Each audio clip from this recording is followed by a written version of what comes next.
Well, Heidi ho there. Here we are, Friday, for my live video for today. What's today? The 18th of May. This video today has been, I really tossed up whether, to discuss this in my videos or not, or just do them as posts on Facebook. As you can see, it's a personal note today. I'm going to talk a little about my own experiences in what I hope opens the door or the window or lets some light in for other women. Now, I did preface this with, on a personal note with the Me Too, hashtag Me Too. Recently, hello, Mum.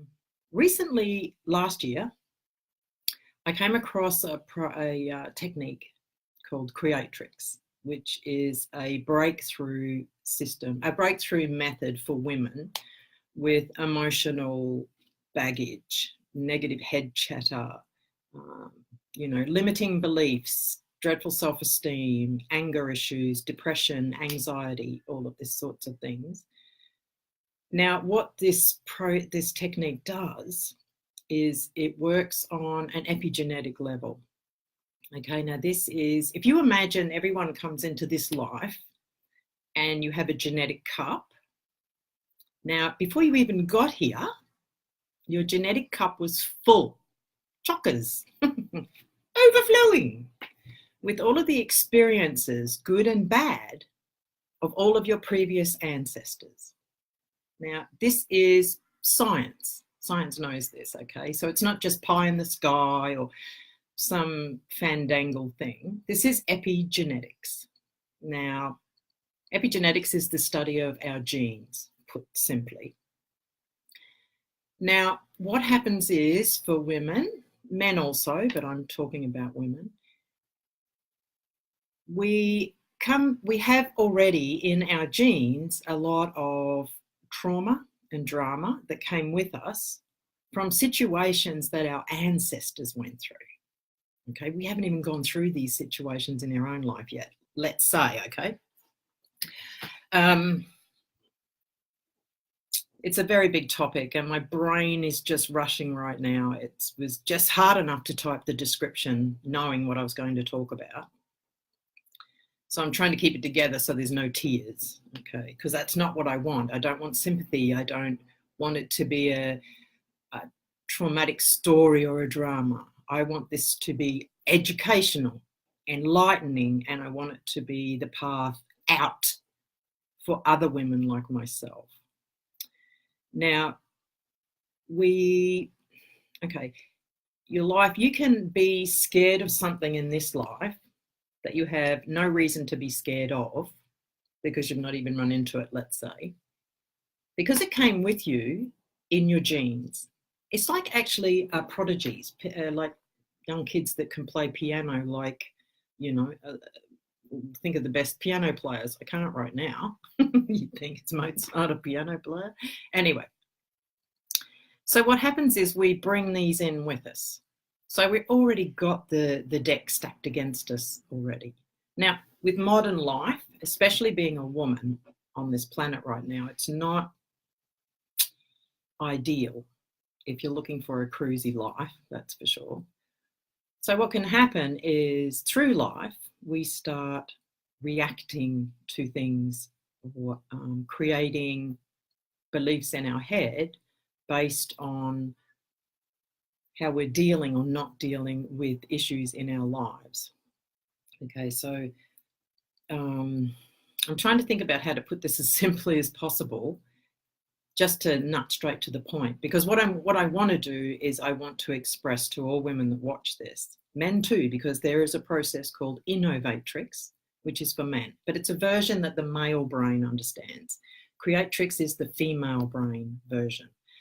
The two brains are very different. They kind of look a bit the same. I think if you could like pull your head off and have a look, that'll be grey and wrinkly and that sort of business. Now, There is a way out. I used to be, let me tell you a little about me. I had some extremely traumatic events when I was in my early teens. And now, look, trust me, I'm not alone. There's a lot of women have, and a lot of women just do not speak about it. I know I didn't.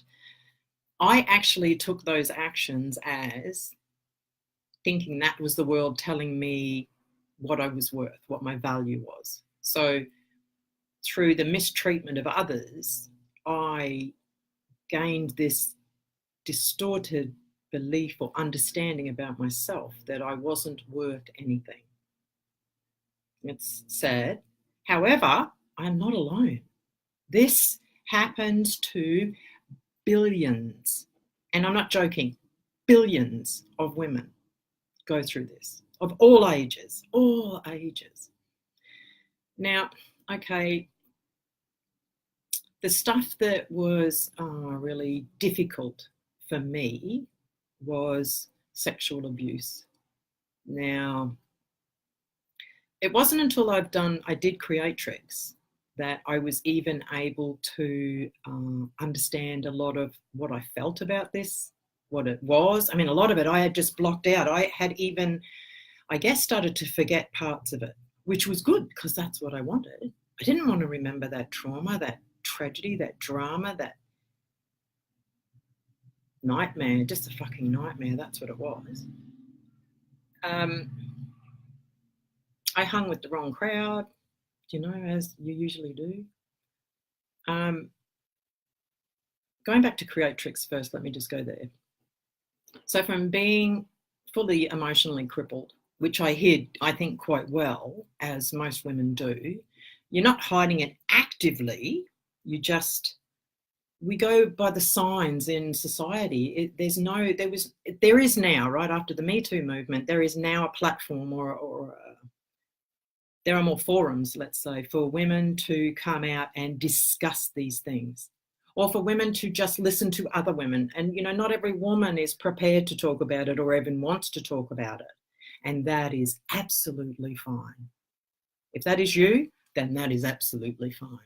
It is your life and you're allowed to do whatever you wish. So, I really thought I had it all, sewn up. I was like, so yeah, but I wasn't. I just had been hiding for so long. I didn't even realize I was hiding in the end. It was just a blur of constantly trying to be great at something so I could be great, that maybe that might offset this disgusting feeling I had about myself, that I was such a loser. I was just so horrible. Well, I must have been, if that was the behavior that was acted out toward me. So when I did Creatrix and I found out how this works, it works on an unconscious mind level, which is where all of the shit is stored. All of the stories, the good, the bad, all of it. That's where your genetic cup is filled, and that's where it's all hiding, is in your unconscious mind. And trust me, you can't get there on your own. That's where you used to have to go hypnosis or NLP, that sort of thing. Creatrix, absolutely different to that. Way better than that. Way better than that.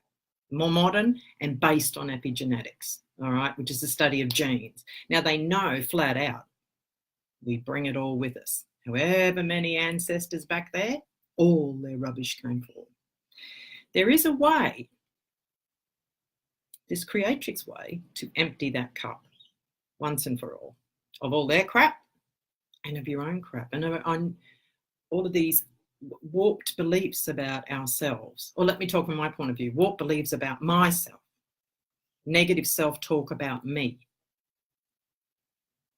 It was all, once I went through this process, I can't even remember how I felt.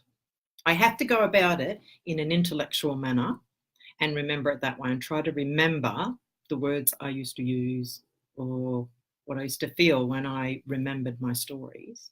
And it's not a story. I don't mean it's like a story, but it's a happening and things went on and they are stories.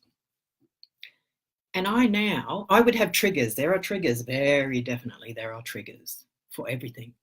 Some triggers are great. You hear a great song that you like and it's like, oh, I remember being in I don't know, on holidays somewhere, or my first boyfriend, or something great, or smells, you know, they trigger.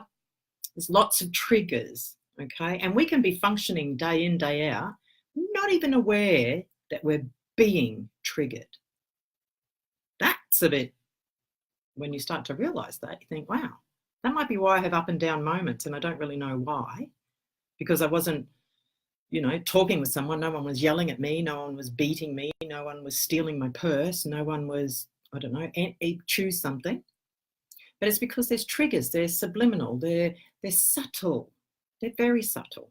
You might get a whiff of, like sometimes I can smell what my neighbours, when they're having a shower, it sometimes comes up and wafts in the window. And so I can smell shampoo that I remember some of them, that green apple smell that was big back in the 70s. Everybody loved it. So, you know, that's a trigger, but I wouldn't necessarily be thinking, oh, I know that smell. That's making me remember something, because it's just wafted in the window. It's not, I didn't make it. It's not my shampoo.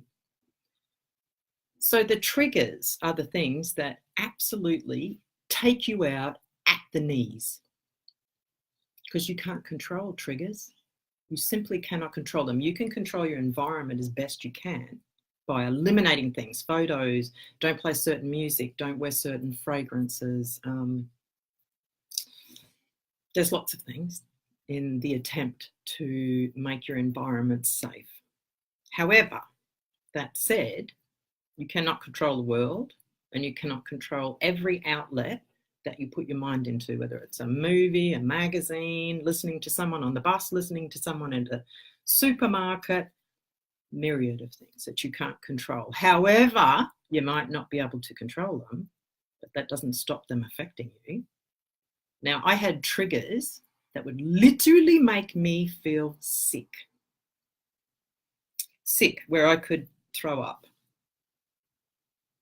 There's nothing, I don't think I've ever had that in my life, other than being at a, you know, like a carnival, a show. Here in Brisbane, we call it the Ekka, you know, in the rides, and somebody pukes and you smell it and you're like, oh, what do they call that? A sympathy vomit.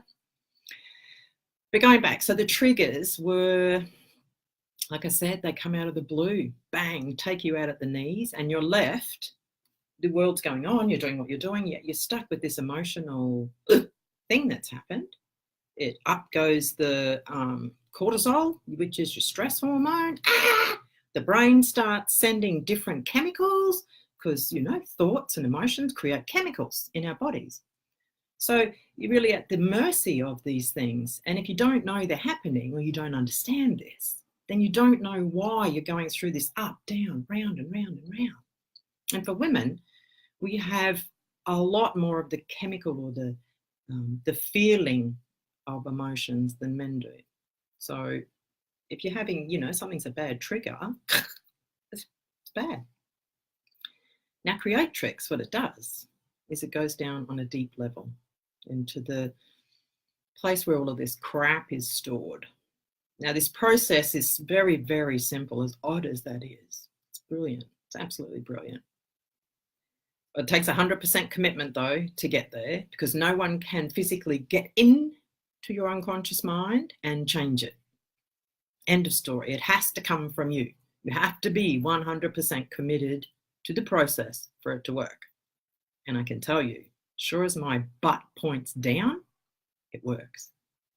I thought, I don't, you know, I hope it works. That's what I thought. I hope it works on me. Because I'm a really rigid thinker. You know, I can really think. I can really think. If there was Olympics for thinking, I think I'd win a gold medal every single time. I'd be really good. Well, I used to be really good. I don't overthink so much now. So, where was I going with that? It's a very big conversation. Again, like I said, it's a big conversation. It's difficult to find, you know, just one path to talk on. But Creatrix simply eliminated it. Now, after a 90-minute session, quite a few things on my list, you know, it could be anger, depression, betrayal, disgust, being ashamed, you name it. I mean, if you go to my web page, you can see there's 50 things there, and that's just the start, 50 different things that can go wrong. It's a closed eye method. So when I open my eyes after 90 minutes and you re-rate what it is you're working on. Let's say it's anger, because my anger was like 10 out of 10, bad, very bad. After I did it, it was 0. I found it hard to try to remember. It was nearly trying to remember a dialogue from a movie that I saw when I was 10. It was just gone. So were the triggers. So were the triggers. Or my reaction to triggers. They'd stopped being a trigger in the end. Now, so I went and studied this and became a creatrix transformologist, which is, yes, a very real term and a very, very real subject that does get very, very real results. This is only about 5 or 6 years old. It was written by a woman for women, for how women think. So it is revolutionary. And the fact it's based in epigenetics, we couldn't have done this years ago. The study of it was not out. When I first read about epigenetics, I was from Dr. Bruce Lipton, PhD, who, amazing man, the study of, it was in genetics. I'd heard it differently. Anyway, and I found out he was studying it in the 50s and 60s. Oh, there was stem cell research, that's right. And I'd read about it maybe in late 90s, early 2000s, I guess. And that was the first time I'd heard it. And I thought, wow, this is amazing stuff, isn't it? And then, years and years later, probably about 8 years ago, I learned that it's been studied long before I read about it in New Scientist, right? So, but the results on this are ongoing. There's case studies being done, obviously, but there's just no way, unless you go through a whole brand new situation, it's not coming back. It's gone for good, absolutely gone for good. You open your eyes, no, I kid you not. I would have thought, oh yeah, whatever, at first, until I went through it. Now, I'm just going to touch on a few things that happened in my life so you can understand the gravity of how this was so groundbreaking for me and why I knew I had to be a part of this, why I knew I had to do this. Because I then, in the process of this, I learned all women hide their dramas, their hurts, their traumas, their passions, we just bottle it all up, good and bad, for fear of letting it out, because we are so intricate and amazing.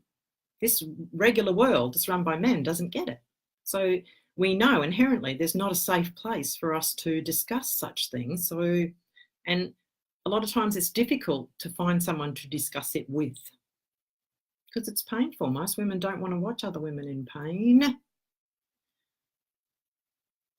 So I learned I wasn't alone. I wasn't the only one hiding. I wasn't the only one who is ashamed of her life and thought it was all her fault. Yes, we bring about what happens, but through our thinking. However, it doesn't change the trauma of what goes on. Regardless, forget the blame.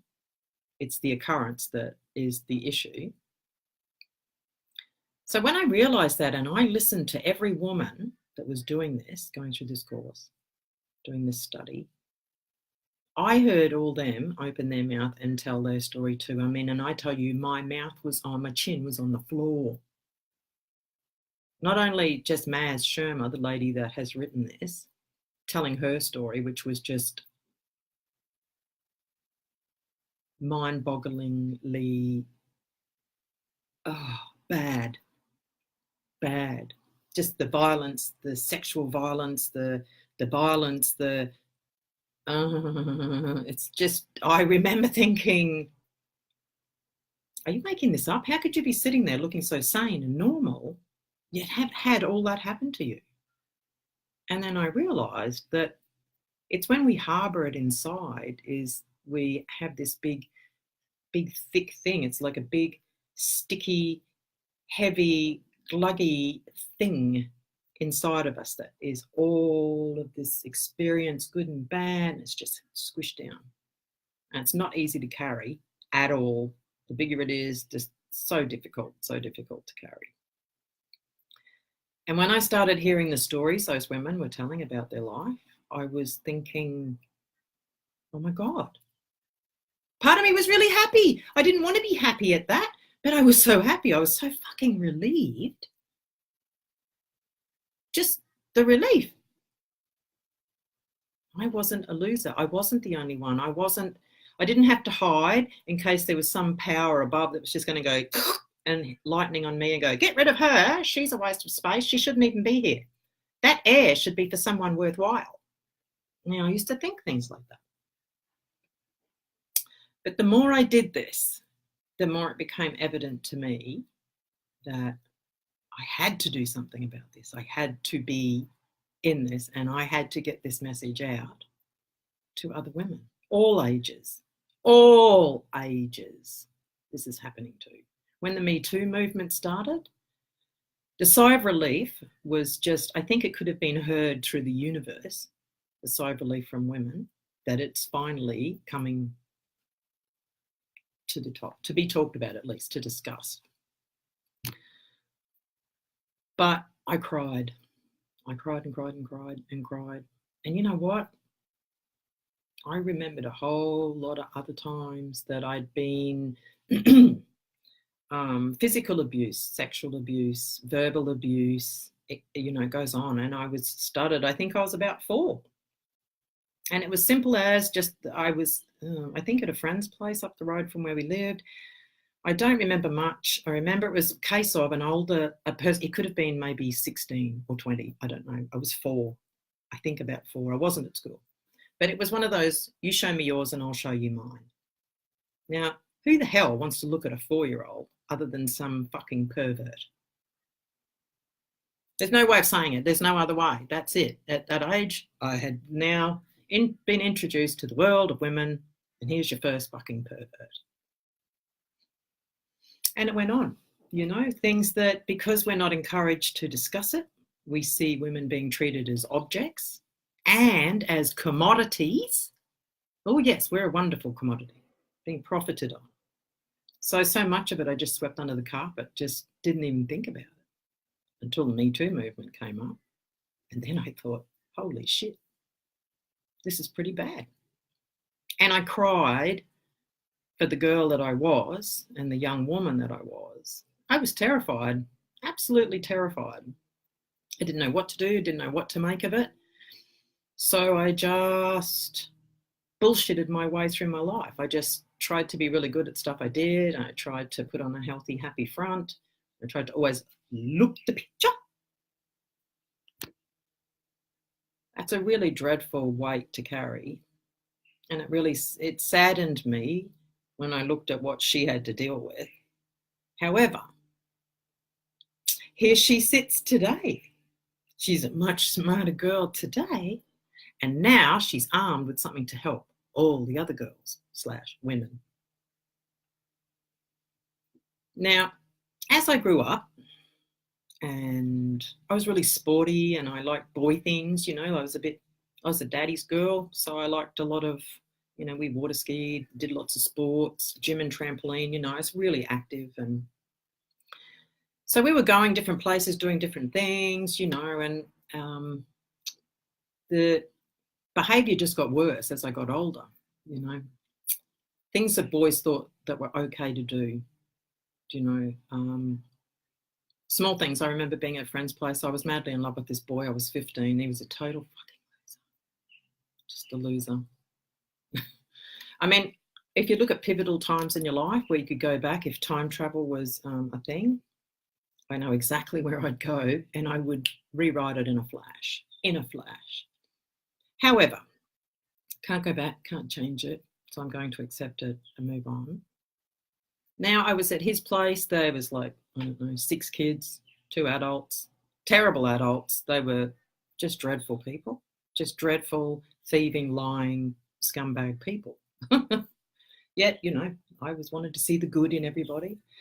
And it was just a night they were mucking around and everyone was, jostling. And next thing, they thought it'd be funny to do love bites on boobs. And next thing I'm on the floor being held down and everyone's laughing and ha ha ha, shirt up.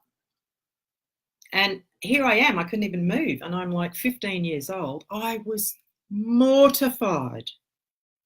I was already self-conscious. To have that happen, these are the sorts of things that then that changed my behaviour sharply. I started to realise that being myself was dangerous for me. So I started to become more physical. I would shove people, I would swear, I would stand toe to toe, I would be in fights. It was more, I can understand it as, it was more a way of pushing people away to try to protect myself because I didn't understand what was going on. I didn't get it. But my actions were, my brain didn't change that I had this amazing brain. I've got, there's our old brain too, the reptilian brain.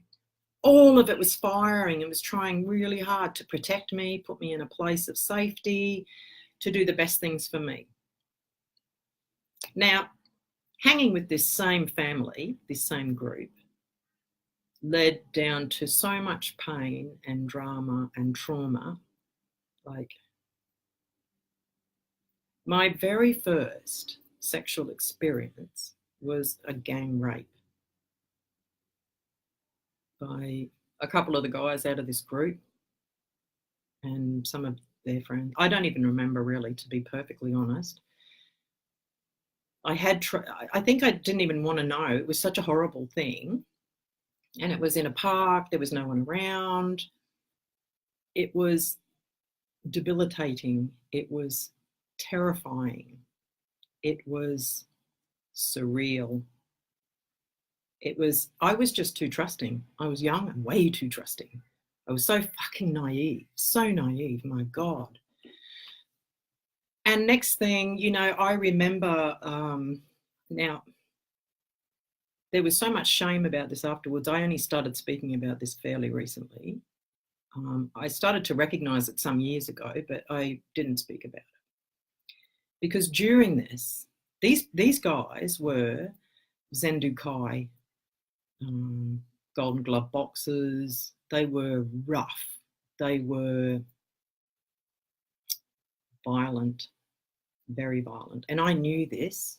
Now, during this, I remember not so much talking my way through it, but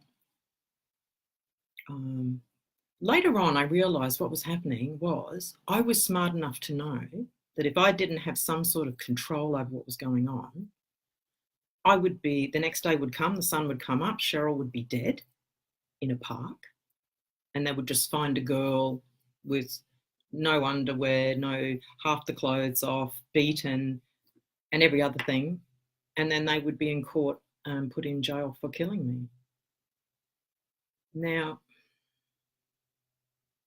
you can understand why I didn't want to try to remember this. It was pretty horrific. And I felt so ashamed of myself for I couldn't have run. There was no running. There was no screaming. There was no one around. It was simply survive. You need to survive. 15-year-old girl, you're going to survive. Now, I know there was between maybe more than 9 guys. It was really quite dark. And at one point, they were holding my hands, painting them backwards. And it wasn't until I was a little older that I thought, oh my God, you survived because you went straight into survival mode, which was trying to control the situation and keep, some form of, that didn't get out of hand. So, and then, the sexual assaults didn't stop there. And again, I, for so many years, was really ashamed of this. Like, how did I let this happen? Am I an idiot? And that's why I thought, you're such a fucking loser. The world doesn't need you. The world doesn't want you. You're nothing. Why do you keep thinking you're something? Just you're nothing. People don't even want to spit on you. So, do you know, like, and again, I'm not alone in this. It's not just me. And I could tell you all my stories and they'd be horrible, horrible. But there are women out there that have way worse and way more. And there's some that have less. And there's some that have none. However, what I want to approach is one, that there be somewhere that women can discuss this, where it can be seen as it's not something women want to talk about. We don't want to be strong. We don't want to be seen as, victors out of this. We want the fucking thing to go away. We don't want to ever have had to deal with this in the first fucking place. This is why I do what I do. Because aside, from sexual abuse and sexual trauma, there's a myriad of other things that women suffer from that they hide and they push away and they make themselves feel small or useless or worthless because of it. And I can tell you right now, I don't think that's fair. I don't like it. And I am going to push for, this is something that all creatrix transformologists, setting 10 million hearts free, 10 million women to just get this shit out of their life and get back on with being a fantastic woman, which is what we're meant to be doing. We don't need this persecution by men. We don't, we needed them to stick up for us and take care of us, but that's not what happened. Mind you, there's billions of great men out there, strong men and men that are right behind us and right behind this Me Too. And we call it Me Too. That's just an umbrella, right? This has been coming along for years. But for those that are harmed, those that feel broken, just need to breathe a minute.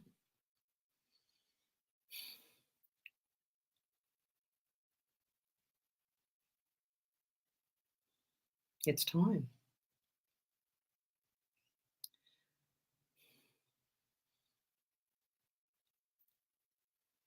These are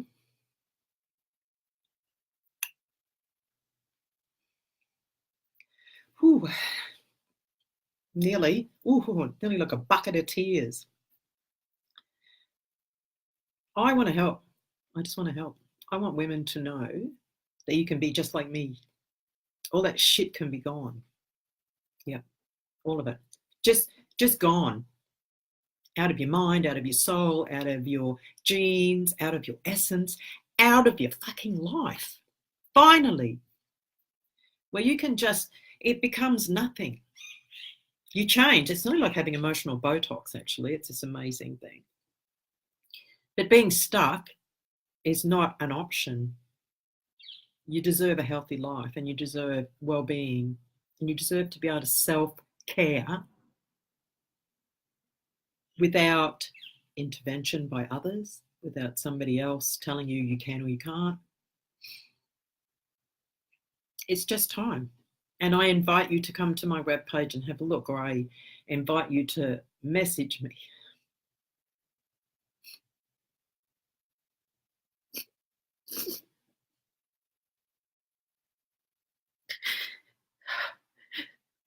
Oh, I don't even need to hear your story, right? I can help you without knowing your story. Okay.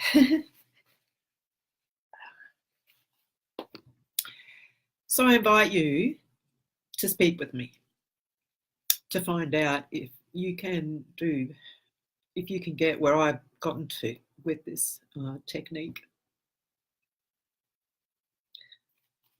Well, I was going so well too. Okay, so for today, I just want you to know, if you have this, you're not alone.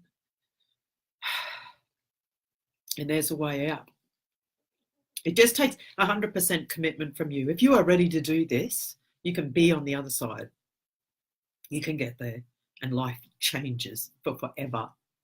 And let me tell you too, if you do this before you have children, think about this. You clear your genetic cup, there's nothing being passed on to your children. Imagine that. Imagine that.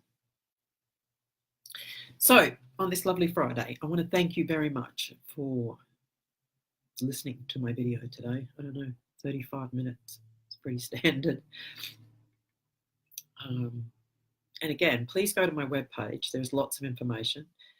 You can email me, you can instant message me. I'm happy to speak with you on the phone or to Zoom. But please don't wait. Please don't wait. Do it. It's worth it. How many weekends have you got in the rest of your life? How many parties? How many relationships?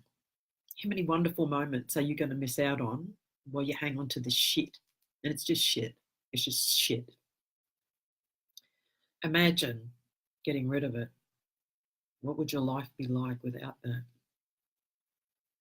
Because mine is awesome. Absolutely awesome. Again, thank you. If you find value in my videos, please share. If you want to see more, go over to my YouTube channel, which is in the description box. And if you subscribe, you get notification each time I post a video. You can subscribe, what do you call it? Not secretly, anonymously. So I see I have one there now who I don't know who it is. So I know you can do it anonymous. And I look forward to speaking to anybody who does want to talk about this at whatever time. And even if you don't want to talk about it, that's still fine too. But just knowing that you're not alone and that there is a way out of this, I think that is the treasure today. So stay cool, stay happy, try to be kind to yourself, and know you're not alone. Alrighty. Thank you. Take care, and I look forward to seeing you on Monday. Bye now. Thank you.